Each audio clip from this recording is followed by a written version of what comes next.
Hey,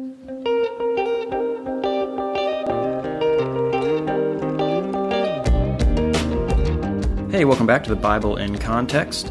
Once again, we're going to do something a little bit different than what I had planned the week prior. I know last week we spent some time in the ancient Near East and in some creation myths, trying to just kind of set up the scene for another discussion about creation and creation ex nihilo in the next couple of episodes.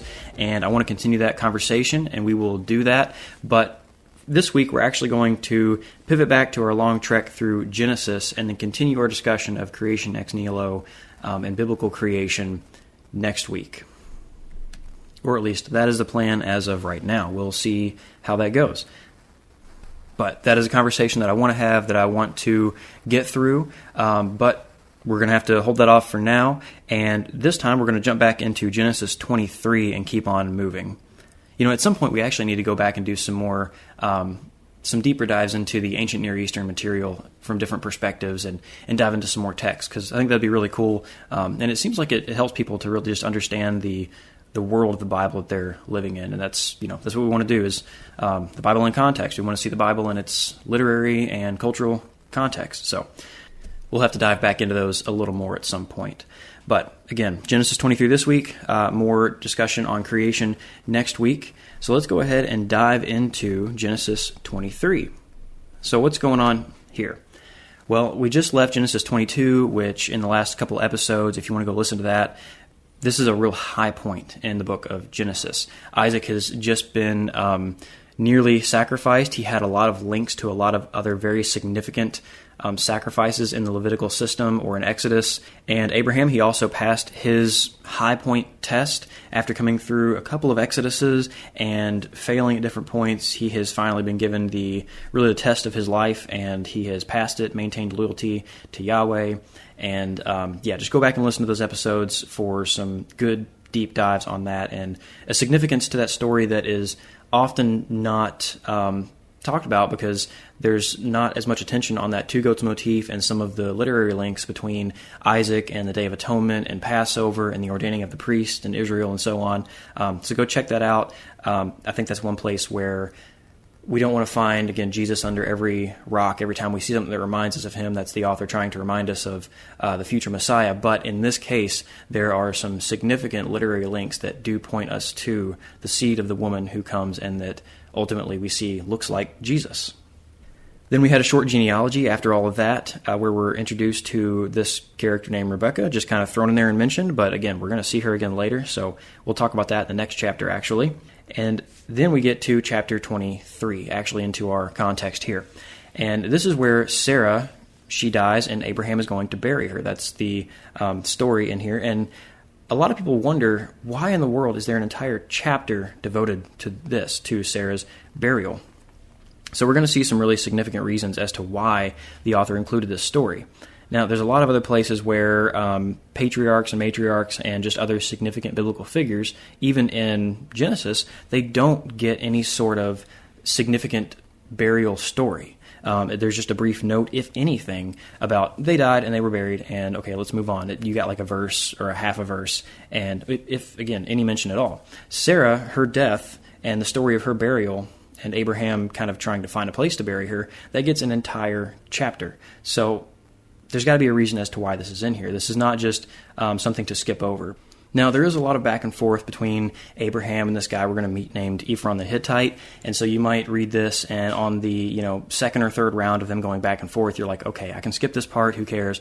Well, there is something going on in the literary strategy, so it's worth reading this chapter, and we'll see how it connects to other places in the book of Genesis as well. So the first thing to point out here is that the whole chapter starts off with, well, I say chapter. Again, the Bible was not broken up into chapters and verses originally, but I do think this is a new narrative unit because it's been broken from the binding of Isaac with the genealogy that Rebecca shows up in at the end of chapter 22. That is kind of a way that the author of Genesis is breaking up these stories. So now we're in a new narrative section where Sarah has just died, and it says that she lived to 127 years. And I think we should stop on that 127 years. If you've been listening to this podcast, you know that numbers, they are significant in the Bible, especially in Genesis. The author is using them very artistically and in a way that is supposed to undergird the narrative. And so here we have 127. Well, what's so special about that? Now, we're not looking at secret meanings or hidden meanings under the text that are going to reveal something like this isn't the movie Knowing or whatever, if you get that reference. But here, it, again, undergirds the characters and it undergirds the story that's already happening in the book of Genesis. So 127, that probably is reasonably broken up as 10 times 12 and then also 7. Often multiples of 10 of significant numbers are used, so we have that 12 and that 7 both just signifying here that Sarah, she's a positive character, she's important, and that she lived to be a good old age. This is similar to the way that at the end of the book, Joseph, when he lives to be 110 years, that's an Egyptian number for kind of a good, righteous life that you lived. So we have the same thing here with Sarah, where she is living a complete and good life at 10 times 12 plus 7 years. So again, this doesn't change the story. It just kind of undergirds, okay, she's a good character. She's someone we should look to as important. And ultimately, I think it does point to her being someone who is faithful to Yahweh as she became matriarch of the chosen family that God is going to use to redeem the world. And yes, she had some stumbles along the way, but just like Abraham, I think ultimately she comes out as a faithful character through this little note, just in the same way that Abraham could be counted as righteous, even though he screwed up a lot before that point. We're not given some big mountaintop story like we're given with Abraham to know that, okay, she finally passed a big test. But again, this number I think is significant and pointing us in that direction. Regardless, Abraham is going to look for a tomb for his now deceased wife, as one does, and he comes to the Hittites and asks them if he can have a tomb from them to bury his dead. And the Hittites, they say here in verse 6, "Hear, my lord, you are a prince of God among us. Bury your dead in the choicest of our tombs. None of us will withhold from you his tomb to hinder you from burying your dead." So they recognize here that he is someone God has blessed, that Yahweh is with him, and that he is even a royal representative of Yahweh. He says he's a prince. He is someone who is cared for as though he were part of the household of God the King. So they recognize that about Abraham. Now, who else have we seen recognize that about Abraham? Abimelech. Abimelech has recognized that God is with him, that he is blessed. We also have Aner, Eshcol, and Mamre back in chapter 13, or maybe it was 14, that they recognized that Abraham was blessed, and so they're all dwelling there together as friends in covenant. And so now we have another group of people who recognize that Abraham is blessed by God, the Hittites. Well, we also have one other character we've talked about that recognizes that Abraham is blessed by God, and that is the king of Sodom. And I think that this whole story is going to link us back to the king of Sodom. Not directly, but it's going to be the same type of scene playing out. In the same way that we have people recognizing that Abraham is blessed by God, and so they dwell with him, they make a covenant with him, with Aner, Eshcol, and Mamre. We also have the same thing with Abimelech, where he makes a covenant with Abraham because he's blessed, and they treat Abraham well. These are positive relationships once they recognize that God has blessed Abraham. Sodom recognizes it, and like we talked about in the episode for Genesis 14, Sodom tries to extort Abraham. He tries to cause Abraham to be beholden to the king of Sodom through giving him a gift and causing Abraham in this culture to owe some sort of favor or loyalty towards Sodom. So this was not a covenant where we are equal partners or we are trying to do what's best, but rather, you owe me a favor now. So that is the situation that Abraham found himself in with Sodom, and we're going to find another type of that relationship here in chapter 23. So now we have two good relationships and two bad relationships with Abraham. And again, I think this is just the author trying to solidify this motif in the book of Genesis, that there are places where you want to have relationship with the nations. You want to let them bind themselves to you for the sake of bringing them to Yahweh.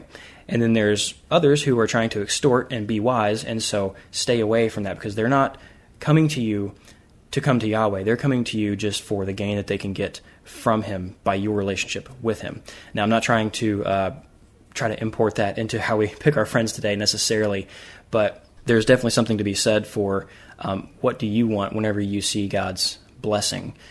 When you or someone who is maybe even just coming to learn more about Christianity, do they see God's blessing and say, hey, I want more blessing, and so I need to kind of come over here and get on board with these church people or whatever and get more blessing, or put $10 in the offering plate and God will give you 100, that kind of stuff. More prosperity gospel kind of thoughts. Or do you see God's blessing and say, oh, wow, okay, God is the God of all and He is King. I want my loyalty to be pledged to Him because He is all-powerful and He loves His people. And so I want to attach myself to Him. So there's definitely a lot to meditate on in these stories.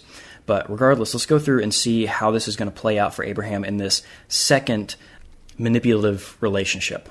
So after the Hittites so generously offer any of their land to Abraham to choose as a burying place, Abraham says that he wants the cave in the field of Machpelah. And the guy who owns it, this guy named Ephron the Hittite, he stands up and says, look, I'll give it to you. It's free. So far, the Hittites have said, hey, we're not going to withhold anything from you. Take whatever you want. And so Abraham says, I want this, and I'll pay for it. Ephron stands up and says, no, I'll give it to you. And then again, Abraham says, no, I'm going to pay for it. And then finally, Ephron says, okay, I will give you the land for this price. And throughout this whole exchange, there's a lot of bowing and politeness. And I think all this bowing and politeness is supposed to give us a certain feel for this passage. I kind of wanted to talk about this for a second, because this is one of those places where we may look at, okay, he's bowing to them back and forth. So why all this politeness? How can we extract some meaning from this little, just this little bit of information and apply it to our Christian lives? And so this may be a place where we want to first say, okay, Abraham's being polite. They're being polite too. Maybe there's just a moral here of being polite with your business partners or just people in general, or showing respect to even those who are trying to manipulate you. Those are all different things that we could maybe pull out of the text that I feel like I've seen exegesis like that done. I don't think that's the purpose of it here. And if this were the only place where I found politeness to people in the Bible, I probably wouldn't want to build a theology based off of just this little nugget. I think it would be more reasonable to say, okay, we know that just, to pull a text we all know out of thin air, Jesus wants us to love our enemies, to pray for our enemies, so showing politeness and even love towards those who are trying to manipulate or harm us. So, okay, Abraham's bowing here kind of may go along with that. You can make a point, so maybe for illustration's sake, okay, but that's not what this text is about. That's not what the bowing is about. We don't need to try and take every little bit of the story and symbolize it into something that's quote-unquote useful or sermon material. Rather, I think that this is part of the narrative, giving us a feel for the interaction to set the scene a little more than to give us some sort of theology or moral or something along those lines. It's a narrative piece. And just to kind of give you an illustration of what I mean, I think Abraham is probably on to their manipulation. That's why he's so adamant that he's going to pay, just like he was adamant that he was not going to take the prize from Sodom back in chapter 14. I think this is sort of like, Bugs Bunny opens up the door for Daffy Duck, and on the other side of the door is a cliff. And he's politely saying, no, after you, sir. And then Daffy, no, after you, and back and forth. So there's kind of this goofy politeness that helps us to see, okay, they're on to each other, they're in a civil setting, they're not going to let the other one dupe the other, but they're not exactly being hostile or letting the other person know that they're onto them. So that's kind of what we have here. We have both the Hittites and Abraham.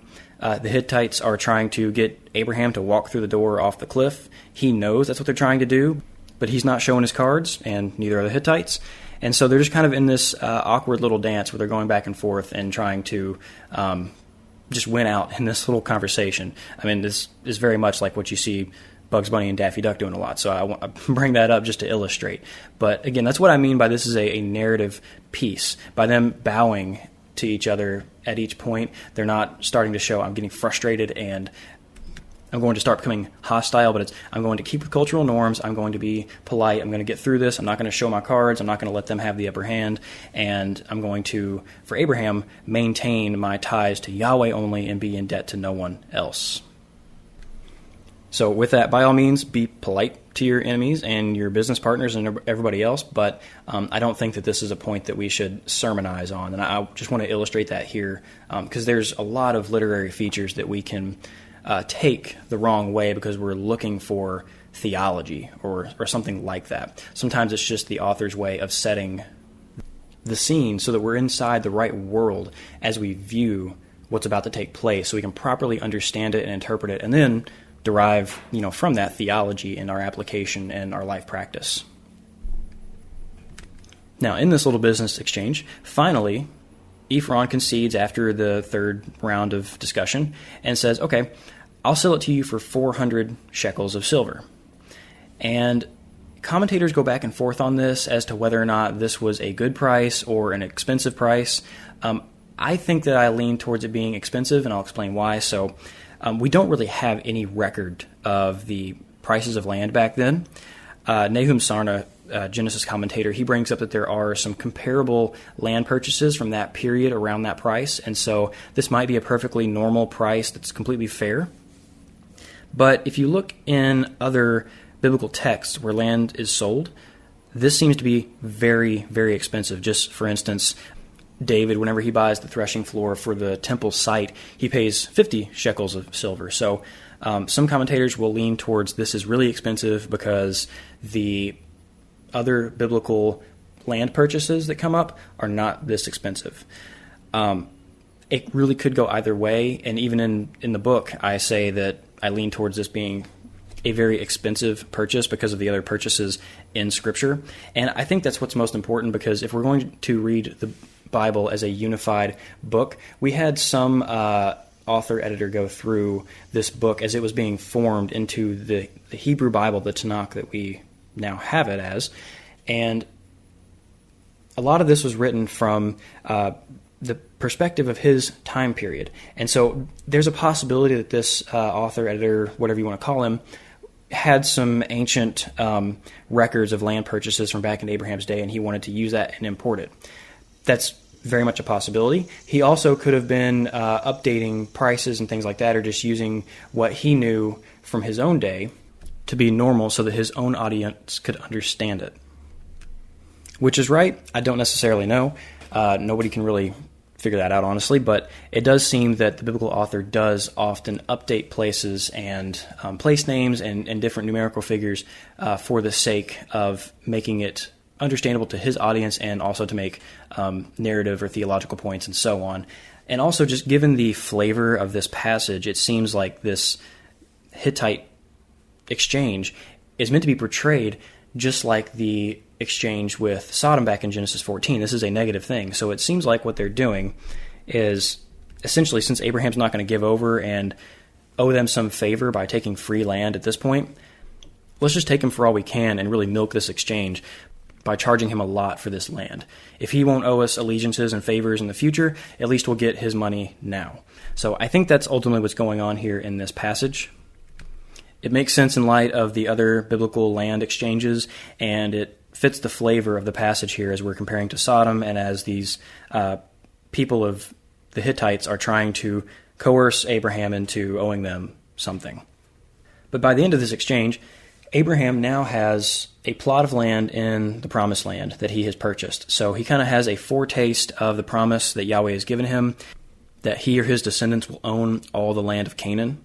And this particular plot of land where he's going to bury Sarah, the place is going to be a resting place for the Abrahamic family in this generation and the next couple of generations. We're given some interesting notes about it that I think are really significant. So it's a field with a cave in it, and it says in verse 17 that the field had all sorts of trees in it throughout its whole area. And that's significant. If you remember, every time a tree shows up throughout the book of Genesis so far, we're at a high point in the narrative. It's often trying to take us back to the Garden of Eden and remember that, okay, this is a high spot where he's going to commune with Yahweh, where he has come through an Exodus. So this is a good sign. They're back in an Edenic dwelling.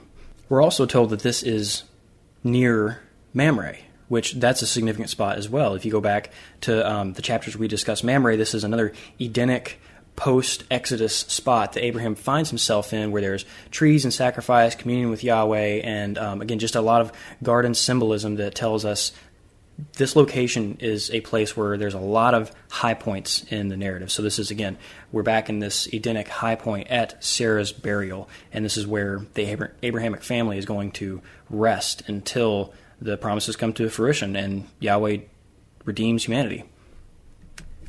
And I do want to say something, though, about the ESV's translation here in verse 17 and 19. In both of those verses, it says that the field was east of Mamre. And when I was reading through this at first in English, that puzzled me, because this is supposed to be an Edenic spot, yet it portrays it as being east, which is a place of exile throughout the biblical story so far.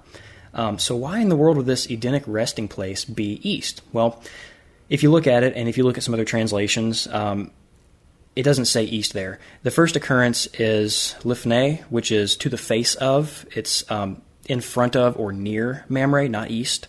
And then also later it says al or on. It's, again, near Mamre. It's not to the east. So I just want to make that little note, because east is a significant narrative element so far to our reading. And so I think by making that interpretation in their translation, the ESV kind of skews some of the connotations of this field, this burying place of Sarah. So I think that's definitely worth noting, that, again, if you're reading an ESV like I typically do, that word east, just, you can scratch that out and write near. And that's actually what other translations, like the Lexham English Bible, I like to use that one a lot.